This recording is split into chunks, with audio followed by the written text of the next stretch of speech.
Tired of juggling physical SIM cards and ready to unlock the convenience of eSIM technology with Mint Mobile? First, head over to Mint Mobile's website or app if you're a new customer. Select an eSIM plan during the purchase process. Existing customers can request an eSIM through their account settings. Make sure your phone is eSIM-compatible before you proceed.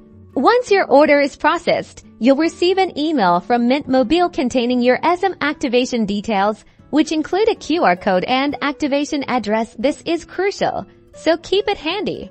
Now on your phone, go to Settings, then tap on Mobile Network or Connections. Depending on your device, look for an option like Add Mobile Plan or Add eSIM. Select the option to use a QR code. Scan the QR code you received in the email from Mint Mobile. Your phone will then download and install the eSIM profile. Follow the on-screen prompts to activate your Mint Mobile eSIM. You might need to confirm your choice and restart your device. After the restart, check your phone's signal strength. If you see the Mint Mobile network, congratulations! Your eSIM is active, and you're ready to enjoy seamless connectivity. You can also confirm activation by checking your Mint Mobile account through the app or website now. Just restart your phone if you still do not have service. Enjoy easier accessibility with Mint Mobile eSIM.